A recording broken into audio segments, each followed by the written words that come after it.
ولادت کے بعد عورت کے رحم سے جو خون نکلتا ہے اسے نفاس کہتے ہیں۔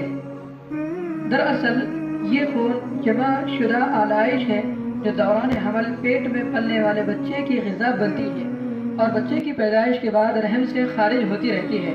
اسی کو نفاس کا خون کہتے ہیں۔ شریعت کے اسلام میں نفاس وہ خون ہے جو ولادت کے بعد رحم سے نکلتا ہے۔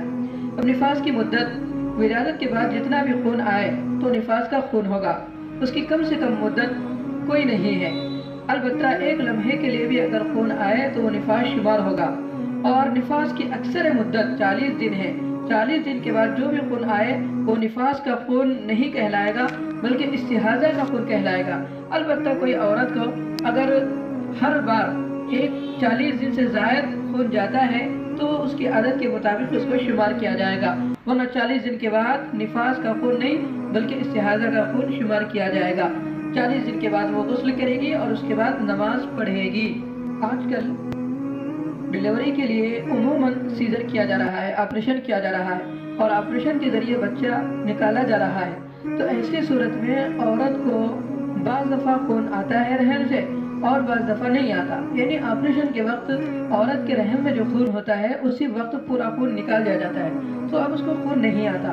تو ایسی صورت میں یہ عورت نفاس شمار ہوگی یا نفاس والی عورت شمار نہیں ہوگی، اسے ذرا غور سے سماعت کریں۔ پیٹ کے آپریشن کے ذریعے بچہ نکالنے کی صورت میں اگر آپریشن کے بعد رحم سے خون آتا ہے تو نفاس کا خون ہوگا اور عورت نفاسہ سمجھی جائے گی، پھر اس کے مطابق نفاس کے احکام بھی جاری ہوں گے۔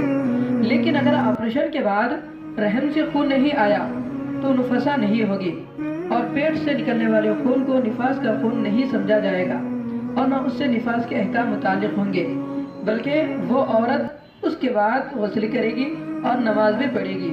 اب اس عورت پر چونکہ ولادت ناف کی طرف سے ہو اور اس طور پر کہ عورت کے پیٹ میں کوئی تکلیف تھی اور اس کی وجہ سے اس کے پیٹ کو پھاڑا گیا اور بچہ نکالا جائے تو اس صورت میں وہ نفاس والی نہیں سمجھی جائے گی، بلکہ اس کے ساتھ بہتے ہوئے زخم کے احکام متعلق ہوں گے۔ یعنی جیسے زخم ہوتا ہے، ٹانکے لگتے ہیں یا کوئی چیز انسان کی جسم کی پھٹ جائے، اس سے خون بہہ جائے تو جو احکام اس پر لاگو ہوتے ہیں اسی طرح اس عورت پر جس کا آپریشن ہوا ہے وہ احکام لاگو ہوں گے، نفاس والے احکام لاگو نہیں ہوں گے۔